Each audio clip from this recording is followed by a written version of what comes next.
the example of what Jonas is doing in Rojava to really refer to the relevance and necessity of artistic engagement today. Right, so in looking through the introduction to this assembly, two words really kept on coming back. One is the idea of an authoritarian world order, so the idea of the world. And the other one clearly is the idea of assembly as a new form of organization, of political, cultural, performative organization. So I want to try and say a few things about those two things, regaining the world and finding the right forms of political organization to regain it. Okay.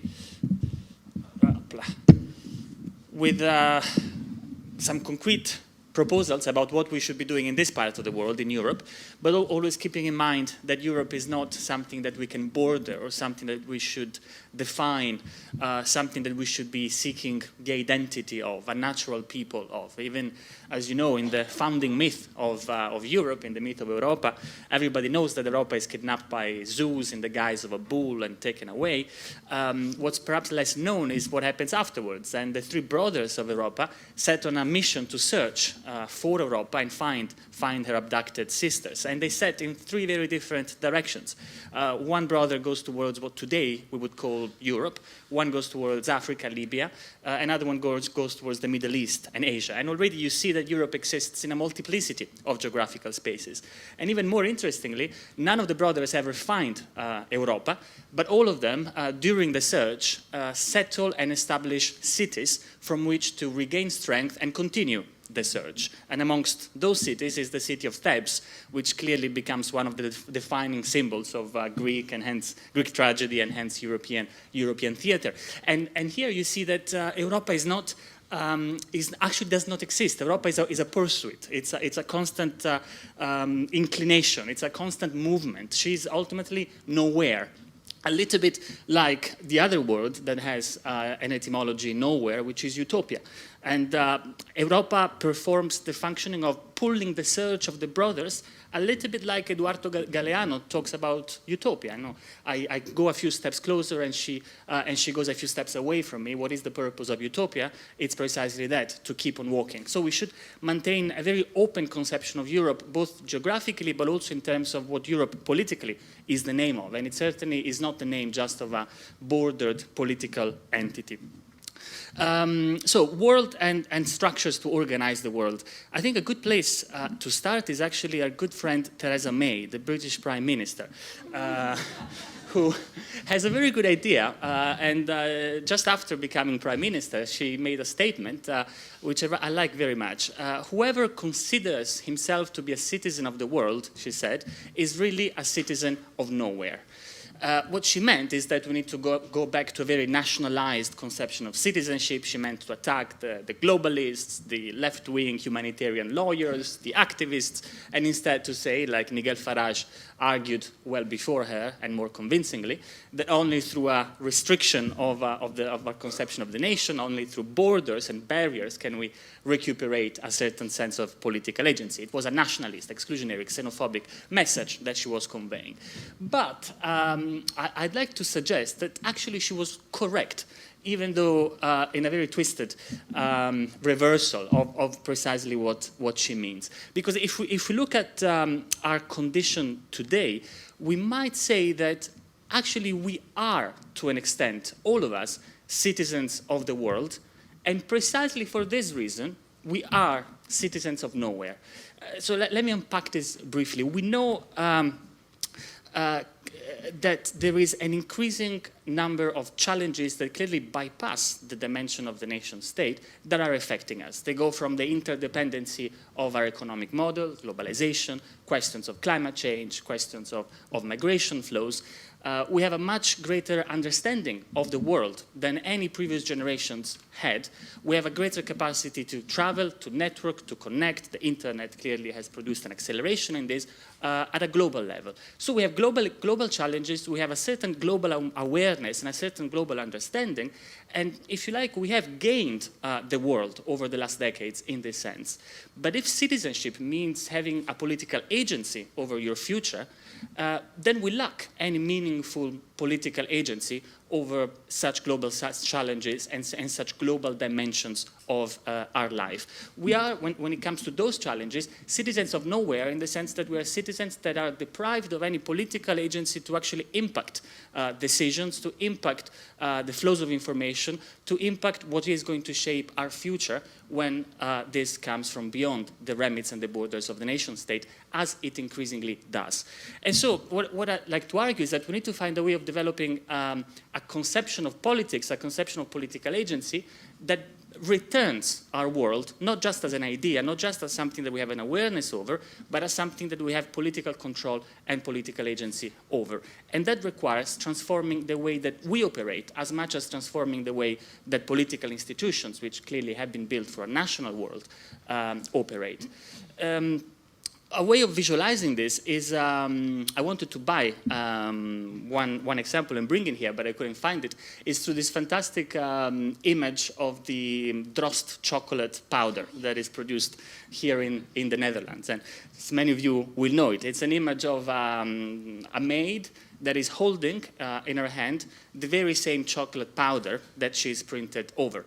And clearly on that chocolate powder that she's holding, there is the image of the very same maid holding the same chocolate powder box, which again replicates the image of a maid holding the same chocolate powder box, and so on ad infinitum.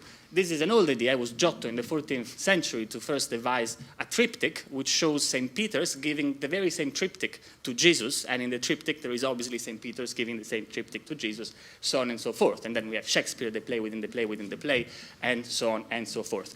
And I like to say that this idea of recessions is actually what guides our understanding of political interdependency today.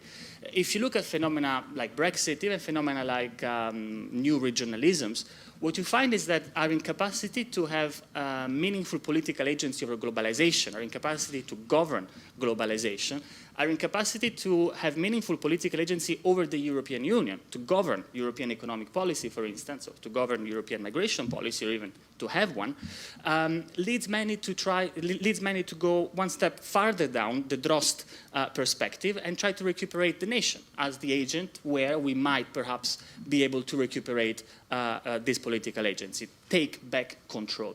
But then we see that these nations are actually relatively powerless precisely because they are enshrined in these global and European flows of capital, and also they're prey very often to the same oligarchic elites, to the same neoliberal mentality that governs globalization and a certain understanding of the European Union in the first place. And so some try to go farther down the line to say, okay, maybe we need a smaller nation, maybe we need to reduce the size of our nations to find a regional independence in order to establish a new nation that is smaller, that is closer to us, and that we can finally take control over. Some go even farther down the line. We know that there has been a renewal of municipal energies over the last years, with the city taking center stage in politics, and the city offering a place where citizens feel they can regain a certain agency over their future. You can go even farther down the line and reach the level of neighborhood assemblies, which we will speak about later on today. The Rojava model is a model that is replicated at very local scale in cities from Barcelona to Naples. Now, let there be no mistake, bringing democracy closer to the people is a very good idea, and it needs to be fostered. We need empowered local assemblies. We need cities that are more empowered to tackle the challenges that we can solve at that level, and there is no argument here. But it would be false to believe that only by reducing the scale we can somehow recuperate agency over the whole continuum. These are not Russian dolls where you can abstract the city and somehow regain power over your immediate neighborhoods, unless you're also able to recuperate control over the larger scale, unless you're also able to recuperate agency over globalization, over Europe, over the nation, and over your region. Political agency rises and falls together.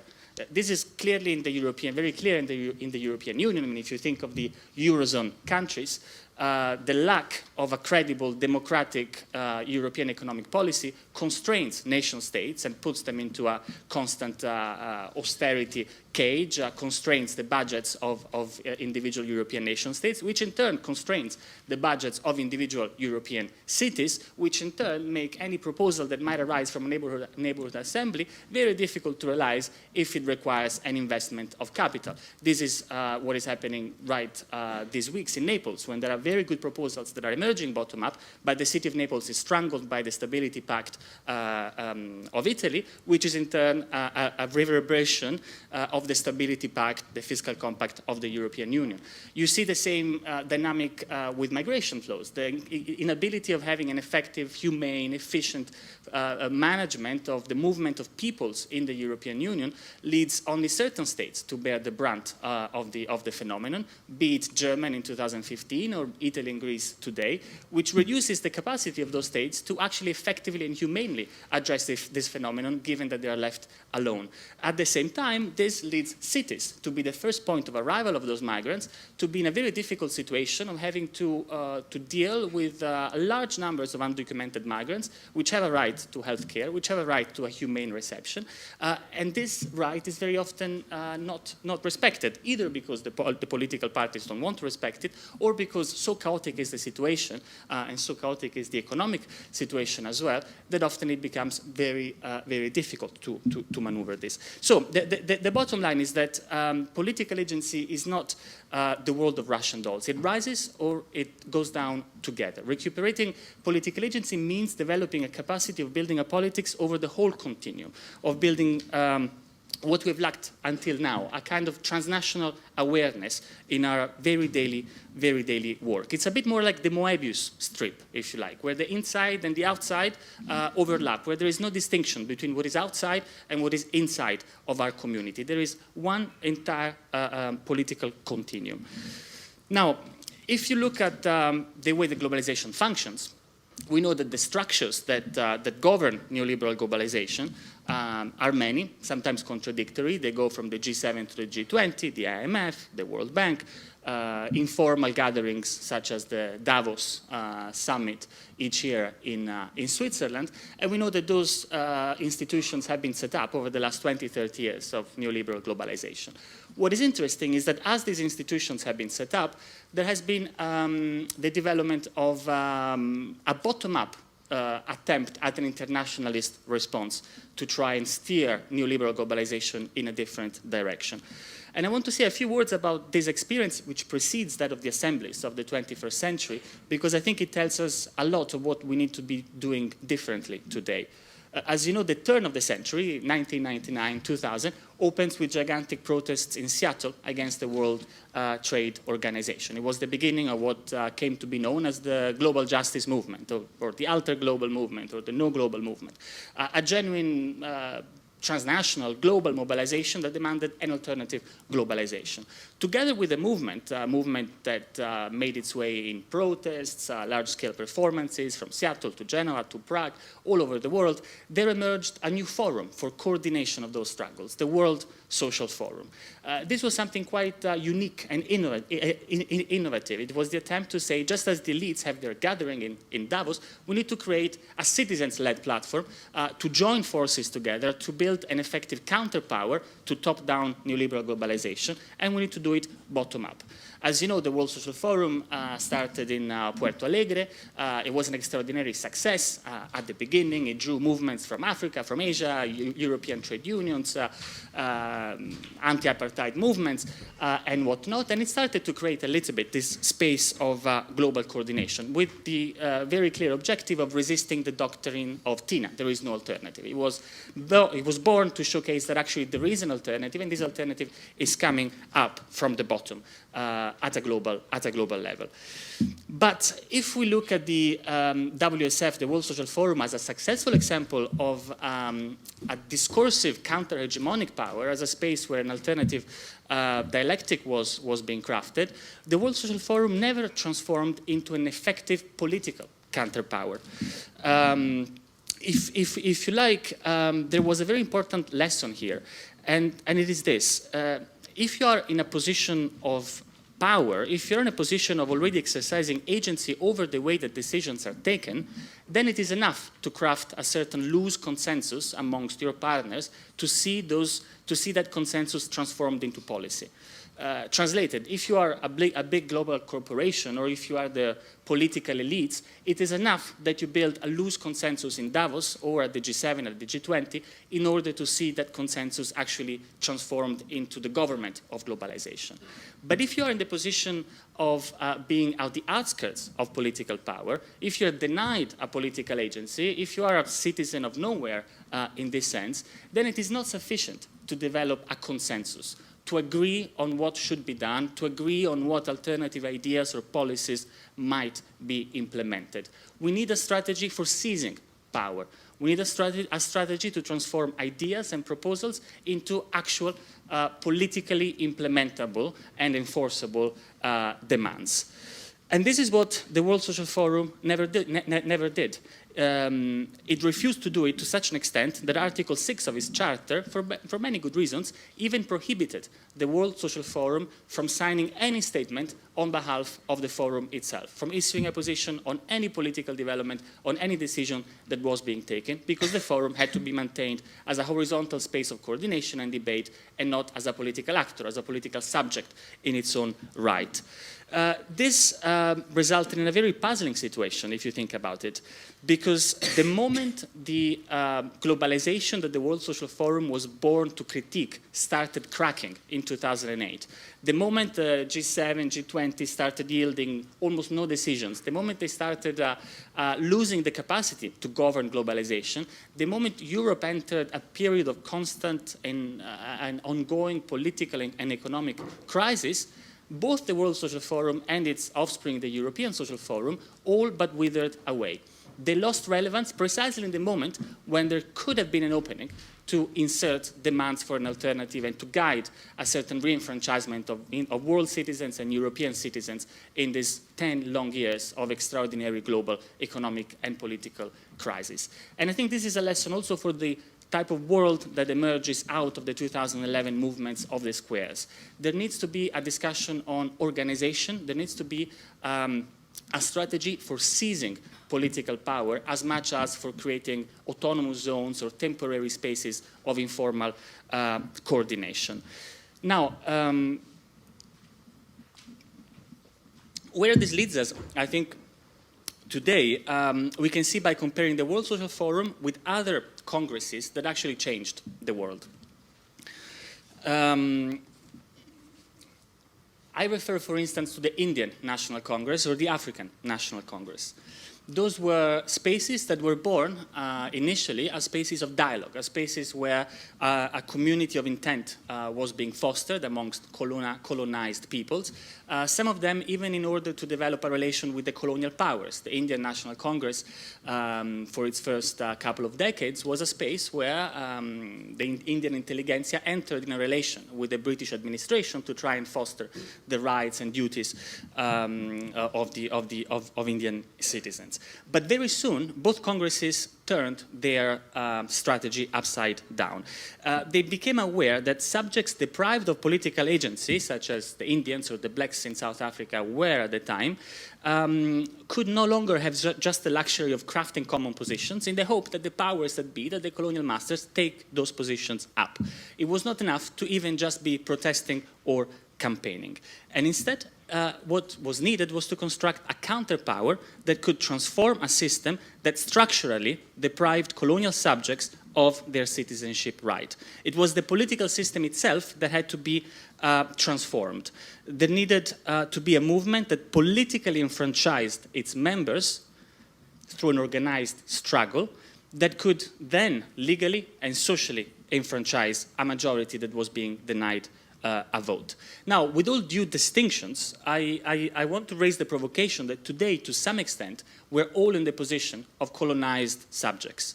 So much are we denied a political agency over any level that transcends that of our national states and our national borders, that our situation vis-à-vis the government of globalization, the government of the European Union, is not too unlike the situation of disenfranchised colonial subjects. And what that means is that we need to think of a strategy to turn neo-colonial subjects into full citizens, citizens of Europe, citizens of the world.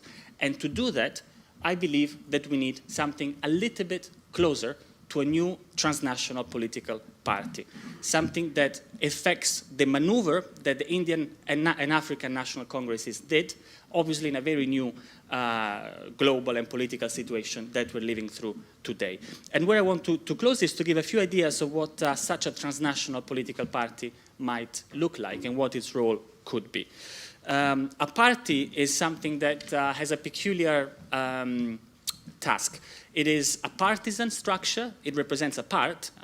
It is something that is partisan, but at the same time has a view over the whole. It is not a clique or an interest group. A party is born in order to give a partisan understanding of how the whole should be organized. And this whole has traditionally been the national whole, the whole of the nation state. What we need today is a partisan group, a transnational party that has a view over a whole that transcends any national borders and is a view of a whole that is European and that is global in aspirations. Now, the frequently made objection is that you cannot have transnational democracy, you cannot have democracy in Europe, you cannot have it beyond Europe, because there is no such thing as a European people, a European demos. Even more the case when you step beyond Europe. What I want to respond to this is that to have democracy, you don't need a people. You need parties. You need political action. This is a concept that Gramsci recuperated when he said that a people is created through political struggle. It does not pre-exist its own mobilization. A people is not something that is given. It's not something that is based just on ethnic or linguistic or historical fault lines, but is constructed through the march of history and through the march of struggle. And so what would hold such a transnational party together is common belonging to a common fight. If you go back to the Indian and African National Congresses, you could think of them in two ways. You could imagine them as a struggle of an ethnically defined community, the Indians or the Africans, or you could imagine them as a struggle of a subaltern political community. In that case, of course, the two went very much hand in hand. It was an ethnic group that was also in a colonized and subaltern position. But there is no way, there is no necessity for these two things to overlap all the time. We can imagine a party that brings together the oppressed and that find this commonality precisely in their struggle to overcome such oppression. This is indeed what also Judith Butler in the paragraph that Jonas quoted refers to when she wants to use the term the precariat to refer to something that brings together women, queers, transgender, the poor, the differently able, the stateless, religious and racial minorities. The construction of a community, the construction of a political subject through struggle and through a re-enfranchisement. If we understand party in this sense, something like this already exists in potentiality in Europe, for sure, and also beyond. We have a great plurality of movements, of NGOs, of civic platforms, of municipal movements that try to create a different understanding of our political life, of our economy, of our ecology. But these groups don't consider themselves yet a common group, a party, if you like. They are divided. Each of them exists potentially as a transnational community of the oppressed, but practically they very rarely actualize that potentiality. With the Hegelian distinction, they exist in themselves, but not yet for themselves. There is not yet an acting upon that potentiality. And so what I think we need to do is to be able to create a party that gives voices, gives a voice to this potentiality. That means that we need a party that plays a role in directing arguments, disrupting and transforming the space of what is possible and imaginable. If you look at the progressive side of the political spectrum, we can find some inspiration. The movements of 2011 in Spain, the Indignados, 15M, played a stupendous function in streamlining political ideas that were normally reserved to the side of the political spectrum, from the commons to feminism to a different understanding of Airbnb and digital and the digital ecosystem. And when the wave subsidized, when the natural protest wave calmed down, the fact that new political parties emerged in the form of the Mareas, Barcelona en Comú, Podemos, helped stupendously to take that kind of streamlining, mainstreaming of peripheral positions forwards. So parties are important to keep up and to maintain over historical time certain positions that come from peripheral areas of struggles. But a transnational party would have to do something even more ambitious, which is to show the global interconnection of our lives. We know this in the case of ecological externalities. We know that pollution in one area drastically affects the life of communities in another part of Europe or in another part of the world. But we have a whole set of externalities that are not really spoken about. Such a party would need, for instance, to campaign in Germany to explain that fiscal solidarity and the democratization of European decision-making is not about charity from the north to the south, but is about creating a functioning European democratic political space that is also in the benefit, ultimately, of people living in Germany. We need a party that is able, in this sense, to bring the outside in. Think of the way that we deal with trade agreements. Many of us were part of the movements against TTIP or against CETA, and this is all very important. But how do we develop a structure that enables us to craft new trade agreements in a way that is democratic and transnational? We would need a party that, given its global aspirations and its global scope, had members, for instance, from India, and when it came to be discussing a trade agreement between Europe and India, it would directly engage Indian civil society, Indian movements, Indian activists, together with European civil society, European movements, and European activists, in deciding what kind of trade treaty should be organized. Think also in the case of the ecological and environmental discussions. We have political parties at the moment, political forces that only bring the view of the Netherlands, at best the view of the European Union. We need a structure that is able to craft a common view of the type of ecological transition that we want to see, that engages citizens from across the world in order to craft a common political proposal when it comes to the ecological transition. And then able, given that it is more than just a forum of debate, to campaign on that proposal. Perhaps to have members of parliament in different parts of the world, certainly to have a capacity to mobilize citizens, organize civil society at the same time in Europe and elsewhere, and clearly in different European countries. We need a party in the sense that is insurgent.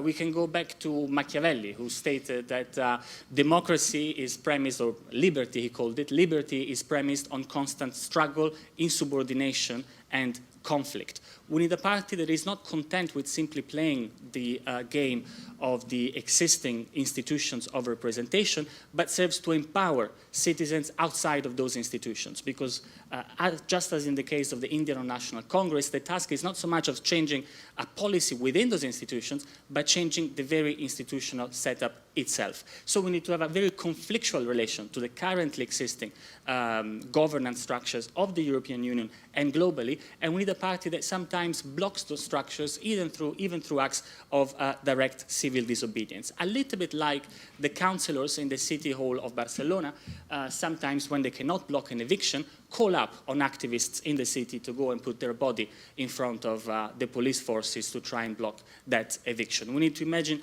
this continuity of action between a representative function and a directly insubordinate kind of political work. 2 minutes to conclude on what I think we should do now. 2 things. I'm done. Yeah. Yes, 2 minutes and I'm finished. But nothing to say. Number one, we need a transnational political party to be realized in Europe by the next European elections. My understanding of a transnational party, of a transnational political subject, is something that does not in any way limit its own action to Europe, as I've tried to very briefly make explicit. But Europe offers a great space of opportunity to realize such a political party. It is a proto-federation. There is a proto, albeit undemocratic, European government. There is a great capacity of movement. There is already an ecosystem of citizens, of organizations, of movements that operate within this space. We need to be able to move beyond fake European parties, which are neither European nor parties, but just umbrella confederation grouping together different individual national party political actors. We need to create something akin to a pan-European insurgency in 2019. We need to be able to hack the European elections of 2019, not too unlike the way that Zapatistas are trying to hack the presidential elections in Mexico in the coming months. We need something that presents itself as a genuine transnational political movement and that campaigns from Portugal to Poland, from Ireland to Italy on a common program of political change. I know that Igor after me will say a few words about this as well, and this is certainly what DiEM25 is aiming to achieve by this appointment. The second and final provocation is something that blurs a little bit the artistic and the political. We speak about assemblies and we speak about reforming European democracy. It is very clear to us that a reform of European democracy is not going to come about by the kings and queens of Europe. It is going to come about only through a bottom-up insurgence, in a bottom-up participation of citizens in redrafting the constitution of the European Union. So many of us speak of a constituent assembly. They need to elect together a body, a space that democratically redrafts the rules of the game and the rules of our common cohabitation in the European Union.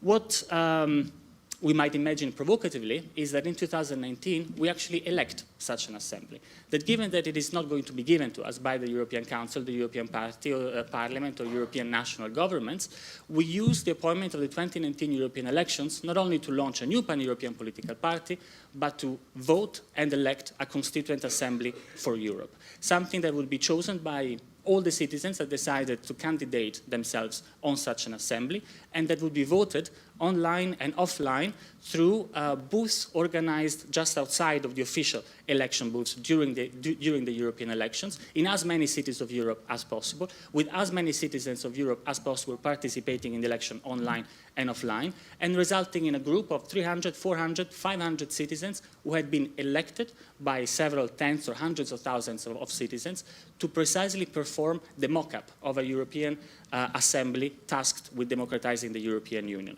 Then we would have in July 2019, after such an election, something perhaps not too different from the African and Indian congresses that I began with.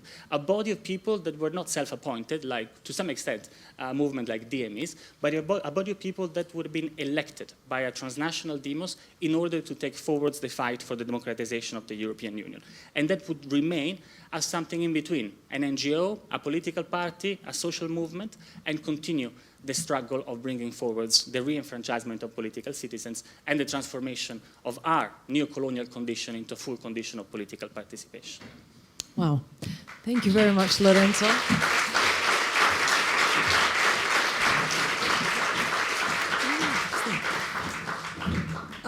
I have a lot of questions, but I think it's wiser to bring Igor Stokwiewski. Igor, I hope I pronounced it well.